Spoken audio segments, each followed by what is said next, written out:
امام مہدی کے متعلق تو حضرت صلی اللہ علیہ وسلم کا اپنا ارشاد یہ ہے کہ جب وہ تم سنو کہ امام مہدی ظاہر ہو گیا تو اگر برفوں کے پہاڑوں پر سے گھٹنوں کے بل جانا پڑے تو تب بھی اس تک پہنچو. اور ایک حدیث کے الفاظ ہیں کہ اس کو میرا سلام پہنچاؤ. اب بتائیں کہ امام مہدی کی کیا حیثیت ہو جاتی ہے. حضرت عبد محمد مصطفیٰ صلی اللہ علیہ وسلم کا حکم ہے کہ تم سنو کہ امام مہدی ظاہر ہو گیا. بیچ میں گلیشیئرز بھی حائل ہوں, یعنی برف کی ڈھکی ہوئی چوٹیاں بھی حائل ہوں, ان گھٹنوں کے بعد پیدل بھی نہیں, گھٹنوں کے بعد اس برف پر سے گزرنا پڑے تب بھی جاؤ اور وہاں پہنچ کے میرا سلام پہنچاؤ. دوسری حدیث میں آتا ہے فبایعوہ ہو, اس کی بیعت کرو. تو امام مہدی تو کوئی معمولی بات نہیں ہے. آخری زمانے میں اسلام کی عظمت نو کو قائم کرنے کے لیے, دوبارہ زندہ کرنے کے لیے ایک تحریک جو آہستہ آہستہ مٹ رہی ہو, آپس میں بٹ رہی ہو, اختلاف پیدا ہو رہے ہوں, اس کو نئی شان سے دوبارہ اسلام نافذ کرنے کے لیے دنیا میں ایک بڑا بھاری اہم ہوتا ہے. اس لیے اگر امام مہدی کا بھی کوئی انکار کرے گا تو جس طرح امیر کا انکار کرنے سے رسول اللہ صلی اللہ علیہ وسلم سے کاٹا جاتا ہے, تو امام کا انکار کرنے سے کس طرح آپ کے ساتھ باقی رہے گا. یہ ہے اصل بنیادی مسئلہ. اس لیے اس مسئلے پر بھی بڑا ضروری ہے اور کہ امام مہدی پر بھی ایمان لانا اسی طرح ضروری ہے جس طرح باقی انبیاء پر. اور اس مسئلے میں غیر احمدی مولوی بھی ہم سے متفق ہیں. عجیب بات ہے, ایک طرف ہمیں کہتے ہیں کہ تم مرزا صاحب کو امتی نبی مان کر ختم نبوت کے منکر ہو گئے. ہم پر الزام لگاتے ہیں غیر احمدی مولوی نہیں, غیر احمدی مولوی لگاتے ہیں ہم پر اعتراض, کہتے ہیں تم نے حضرت مرزا صاحب کو امتی نبی قرار دیا اور اس کے نتیجے میں تم آیت ختم خاتم النبی کے منکر ہو گئے. ہم پر یہ الزام لگاتے ہیں. لیکن خود جس امام مہدی کا انتظار کر رہے ہیں اس کو وہی مقام دیتے ہیں جو امتی نبی کا مقام. عقیدتاً ہم میں اور غیر احمدی مولویوں کے عقیدے میں عقیدے کے لحاظ سے کوئی فرق نہیں ہے, صرف جرت نام ہے ان میں, ایک نام دینے سے وہ ڈر رہے ہیں. ورنہ ایمان کے لحاظ سے ان کا ایمان امام مہدی کے متعلق بالکل وہی ہے جو احمدیوں کا ہے. اگر اس بات میں آپ کو کچھ گنجائش و شک ہو تو آپ کسی غیر احمدی مولوی سے یہ سوال کر کے دیکھیں, پھر آپ دیکھیں وہ کیا جواب دیتے ہیں. آپ کسی غیر احمدی مولوی سے یہ پوچھیے کہ مجھے یہ بتائیں کہ جب حضرت امام مہدی تشریف لائیں گے, اگر مرزا صاحب جھوٹے ہیں تو کوئی آئے گا نا پھر امام, کیوں جی ضروری ہے امام مہدی کا آنا. پھر تو اگر یہ سچے نہیں ہیں تو کسی نے آنا ہے. تو اپنے غیر احمدی مولوی امام سے کسی سے پوچھیں کہ اگر امام مہدی تشریف لائیں گے تو ان کو آپ مقرر کریں گے یا اللہ تعالیٰ مقرر کرے گا. ٹھیک, آپ کو بھی پتا ہے, ہر مولوی یہی جواب دے گا. ٹھیک ہے نا. دوسری بات آپ ان سے پوچھیں کہ جب اللہ اس کو مقرر کرے گا تو اس کا انکار آپ کر سکتے ہیں یا نہیں کر سکتے. تو یہ دونوں باتیں نبوت کی شرط ہیں. جب انکار نہیں کر سکتے تو ایمان لانا ضروری ہو گیا نا امام مہدی پر, یا نہیں ضروری؟ ضروری ہے. میں اسی سوال اصل میں بظاہر میں ہٹ گیا تھا آپ کے سوال جواب دیتے وقت, لیکن میں واپس اسی سوال پہ پہنچ گیا, وہ جواب میں کیا تھا ایمان کی تفصیل, ایمان بالرسل کی تفصیل. اب آپ قرآن شریف سے تلاش کر لیں سوائے رسول کے انسانوں میں سے کسی پر ایمان لانا ضروری ہے. ہمارے ایمان کی کتنی بنیادیں ہیں یاد ہے آپ کو؟ ایمان باللہ نہیں, وہ نہیں. کن کن چیزوں پر ایمان لانا ضروری ہے؟ ایمان باللہ, ٹھیک ہے کہ نہیں.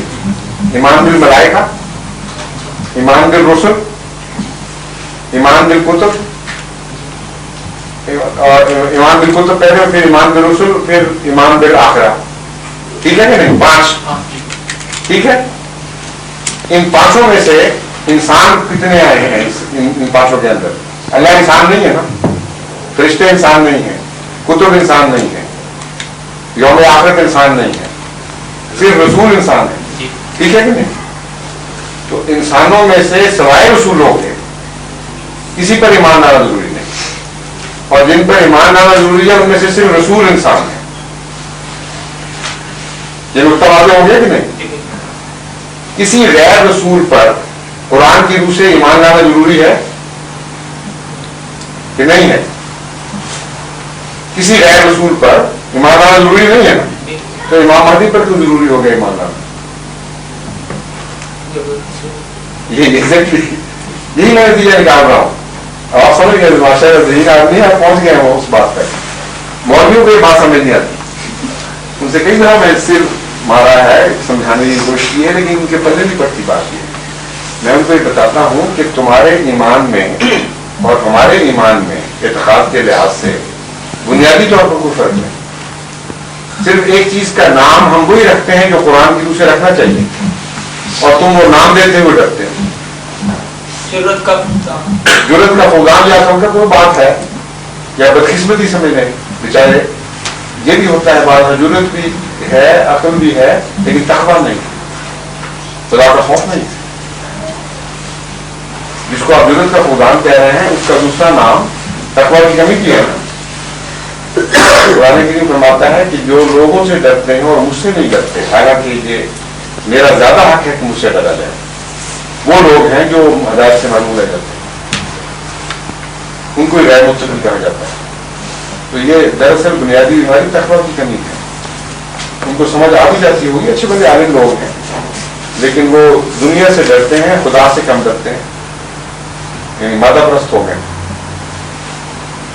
اور وہ سمجھتے ہیں کہ یہ تو بڑی مصیبت ہے, اگر ہم یہ مان جائیں تو پھر تو سارے دنیا کے ہمارے تعلقات ختم, پیسوں کے ذریعہ, رزق کے ذریعے مانگی سب چیزیں, سب بات بہت کرتے ہیں.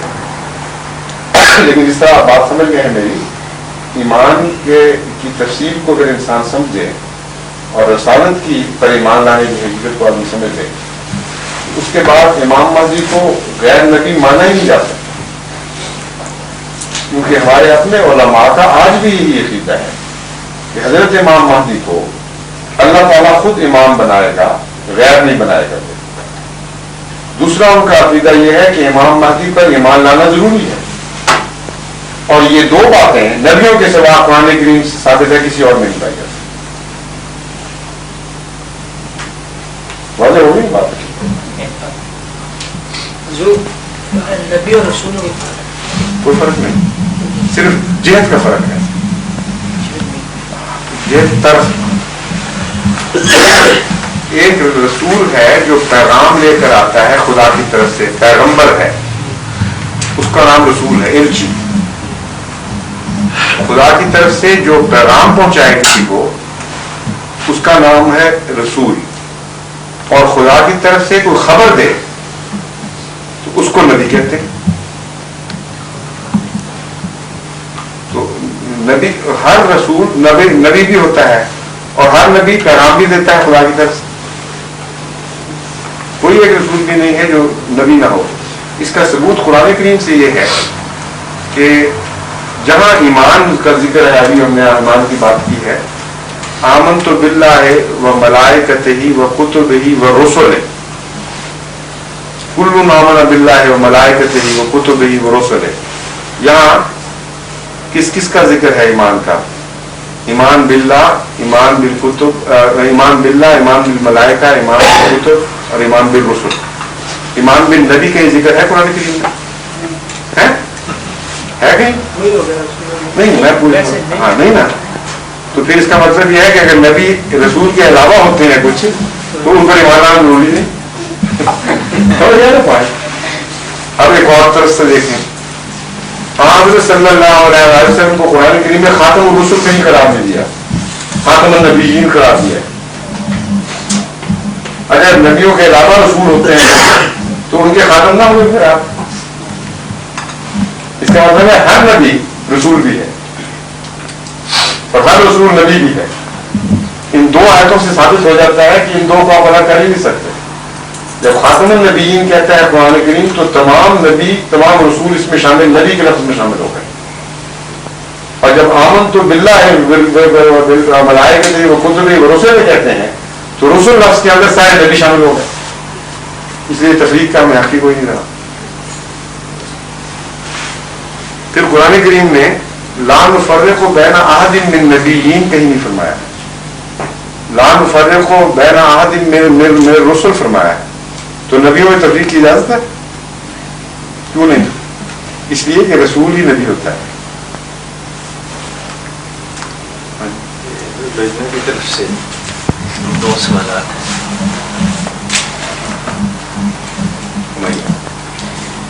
ایک تو ہے Mrs Hafeez Khadija. What is the wisdom behind the putting our fingers in the ears while calling the Please Hazur answer in English. The whole system of Islamic worship is symbolic. The question is, what is the wisdom of putting the fingers in the ears while calling azan? So in answer to this question I am saying that the entire system of Islamic worship is symbolic. Nothing is meaningless. What is azan? Azan is calling for prayer, and prayer requires separation, complete break of contact with the rest of the world. So azan is the beginning of that. And when you put your fingers in the ears, that means you are not going to listen to other things now. You are separating yourself from the rest of the world and paying your entire attention to Allah. And this is again when you say Assalamu alaikum at the end of the prayer, that means you are returning to the same world again. When you go out and come back, then you say Assalamu alaikum. While we are sitting here, we don't go on calling each other Assalamu alaikum, Assalamu alaikum. So Assalamu alaikum means a return after separation. And this breaking of tie with the rest of the world, tabattul lillah, is indicated by the fingers in the ears. That now we are going to break from the rest of the world and entirely devoting ourselves to Allah. The second question? حضور لجنہ کی طرف سے یہ سوال ہے کہ مسلمانوں کی دکانوں کے علاوہ جو گوشت یہاں سے ملتا ہے کیا وہ ہم کھا سکتے ہیں؟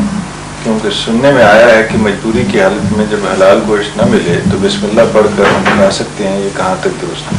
ہاں, یہ سوال یہ ہے کہ اگر حلال گوشت جس کو مسلمان نے اللہ کا نام لے کر ذبح کیا ہو یا یہودی نے اللہ کا نام لے کر ذبح کیا ہو, اگر یہ نہ ملے تو کیا دوسرا گوشت ہم کھا سکتے ہیں بسم اللہ اللہ اکبر پڑھ کے, بسم اللہ پڑھ کے؟ اس کا جواب یہ ہے کہ دوسرے گوشت میں سے ہر ایک نہیں کھا سکتے.